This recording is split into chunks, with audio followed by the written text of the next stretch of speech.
Hello guys, शेर 28 episode में दिखाया जाता है कि शेर की फैमिली उसके निकाह की तैयारी कर रहे होते हैं। तभी वहाँ फजर आ जाती है और वह निकाह करने से मना कर देती है। तभी फजर वहाँ से निकल जाती है और शेर उसके पीछे पीछे चला जाता है और वहाँ शेर की अम्मी और उसकी फैमिली शौक में हो जाती है। तभी वहाँ फजर अपने घर पहुँचती है तो वह देखती है उसकी फैमिली ने उसके लिए जनाजा उठा रखा है। वह रोते रोते माफ़ी मांगती है। तभी उसका बाबा वहाँ से धक्के मार के बाहर निकाल देते हैं। वहीं शेर फजर को बचा लेता है और वह बहुत रोती रहती है फजर, और उसका बाबा तुरंत ही दरवाज़ा बंद कर लेते हैं और फजर नीचे बैठ के रोती रहती है। तब शेर वहाँ बोलता है कि फजर चलो, यहाँ सब लोग देख रहे हैं। फजर को ले आता है शेर अपने घर और वहाँ देखते हैं कि शेर से फ़ोन मांग रही होती है फजर, और फजर हॉस्पिटल में फ़ोन करती है कि जॉब के लिए, कि मुझे जॉब चाहिए, मैं कल से आ जाऊँगी।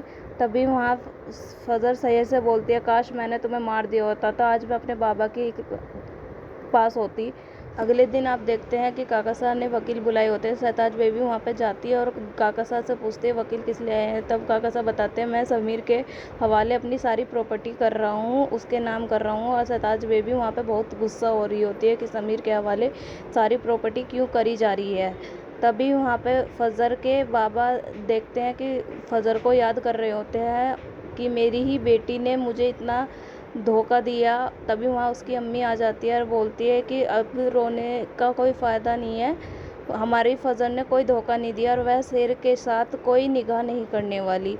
तभी फजर के बाबा बोलते हैं, मुझे कोई फ़र्क नहीं पड़ता। शहताज बेबी बहुत गुस्से में हो रही होती है। तभी वहाँ पे नौकरानी आती है और वह बोलती है कि काका साहब ने आपको दवाई के लिए बुलाया। वह काका साहब के पास नहीं जाती और काका साहब से बहुत गुस्सा हो रहे होते हैं। तभी वहाँ नौकरानी आ जाती है और बताती है कि शहताज बेबी ने आने से मना कर दिया है। वह बोल रही है कि अपने पोते से ही दवाई दिलवा ले। तभी वह काका साहब समीर को बुला रहा होता है और वह बोलता है कि बेटा, आज से तू मेरी ही सारी दवाइयों का ध्यान रखेगी। तभी वहाँ शहताज बेबी पहुँच जाती है और वह नौकरानी पे गुस्सा होती है कि तूने झूठ बोला है, जबकि शहताज बेबी झूठ बोल रही होती है। अगले दिन वहीं दूसरी ओर दिखाते हैं कि फजर हॉस्पिटल में गई होती है और वहाँ बाहर शेर खड़ा होता है। तो फजर बाहर निकलती है तो शेर को देखती है तो गाड़ी में बैठ जाती है और शेर चुपचाप अपने घर फजर को लेके आ जाता है। फिर उसके बाद वहाँ समीर के माता पिता डिस्कस कर रहे होते हैं कि मेरे बच्चे को ज़मीन नहीं देनी चाहिए, शहताज बेबी मेरे बच्चे को परेशान कर, वह मेरे बेटे का जीना हराम कर देगी। तभी वहाँ फजर अपने शेर के घर पहुँच जाती है और वह गाड़ी से उतरती है तो वो शेर के पीछे पीछे जाती है और शेर से बोलते तुम मेरे पीछे क्यों आए, मेरे बाबा को पसंद नहीं है कि अगर उन्होंने तुम्हें मेरे साथ देख लिया तो वह गलत सोचेंगे, प्लीज़ मेरे पीछे मत आओ और मैं कल यहाँ से चली जाऊँगी अपने हॉस्टल, यहाँ से नहीं रहूँगी। तब क्या करोगे। यहीं तक इस एपिसोड का